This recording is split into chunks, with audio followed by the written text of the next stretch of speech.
Well, I'll tell you what, guys, it's going to be an exciting video. So today we're going to test a few things on this unit. One, how long the air compressor will last.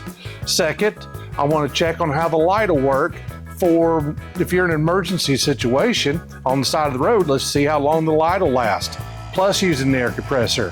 Third, let's go and check on if in an emergency situation or even a loss of power at your house, you want to use this as a converter backup to charge your phone. Let's see how many charges we can get. Let's see how long the charger will work for the phones, and let's see what else we can plug into it and see how far we can get. So guys, let's open this up. Let's see what kind of goodies we've got. It comes with a USB charger. Well, it's a heavy little unit. I mean, you know, for a small but hefty, that is pretty doggone nice. The nice thing is it already came charged. So let's open up this hose and see how much room.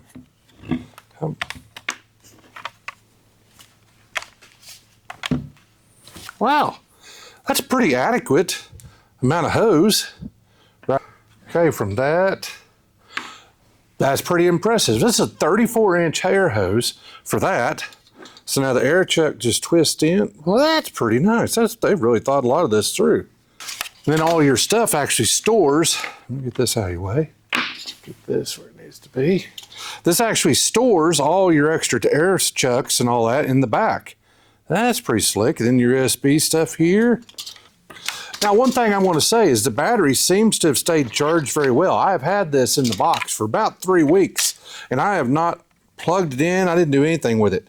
It's just been sitting there, and the battery is still completely charged. So with that being said, I would say that's a pretty good sign of, you know, a battery lasting a while.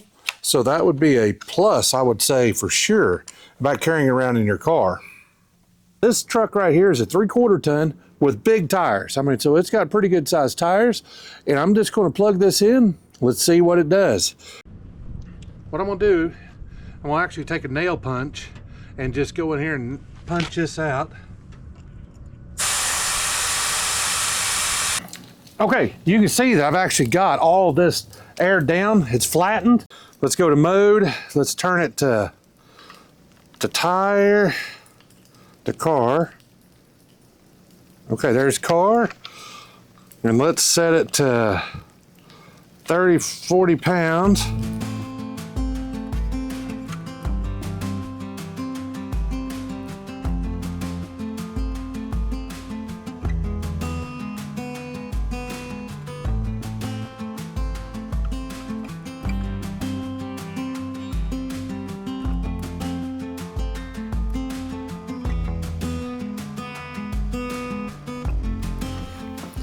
All right, now let's check out the lighting portion of this.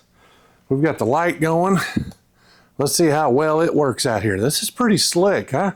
You know, if you're on the side of the road or if you're having issues, this would definitely be a good thing to have with you. Let's see how well it lights up a tire in the dark. Well, that's pretty bright. I don't know if you could tell if the camera picks this up or not. Let's see. There's the light. There's the saw. Let's go here to the lawnmower and see if we can see the tire.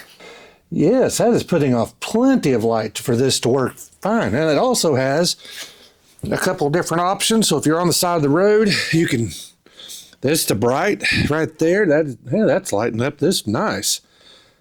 Oh, and you got a strobe. So if you're out on the side of the highway for whatever, and oh, it's got a slower strobe. Look at that. That's pretty slick. All right, you can see where I've got the truck tire lit up. The little light works good for that. I've got it set here, and it does a fine job of seeing. It's hard to pick up on the camera, but it definitely is working, so there would be enough light to do it. And then you could also make it strobe. There's brighter. That helped a bunch. So that's a little brighter. Let's do one more. All right, so now there's a strobe. So if you're on the side of the road, you need to do a strobe. That. And then there's a flashing light. So that's all pretty handy. So for, you know, if you're on the side of the road, you have issues or breakdowns, this would be a handy little thing to have with you. I'd definitely give that a pro plus on the lighting for this thing right here. This thing really works slick. The other thing that I've been really working on with this is charging my phone and doing all that. It works fine. And I've done it several times of charging. And so what's funny is I've been leaving this thing in the floor below my chair, using it to charge my phone instead of a wall plug-in. It's a light and handy. It works pretty slick and nobody bothers it. So, I mean, this is just carried around with me. It's a little charger. So if you're ever on the side of the road and you need to air up your tires, if you need to do any type of stuff on this, on a big tire, it takes 2 charges to do a full-size tire. Now, my tires are pretty big on the trucks, but now if you're in a smaller car, I think that this battery would probably do a charge. One charge should air up a complete tire, at least close anyways. Now on lawnmowers, bicycles, all that, this would be great for that. But what I'm going to do with this, I'm actually going to box this up and give it to my daughter and let her carry it in her car for emergencies, because you can preset everything to what you want. It's easy. I gave her a lesson yesterday how to do it, and I feel pretty comfortable that she could handle this, and it gives us a little more peace of mind. So guys, if you need to have this Eatenwolf, if you'd like to try it, I am pretty impressed. This has really been a good little unit. I think you guys would like it, and for the price, you can't beat it. So guys, I appreciate it. Thank you so much, and thank you, Eatenwolf, for letting us try this out. Well, y'all have a great one. I'll see you on the next one.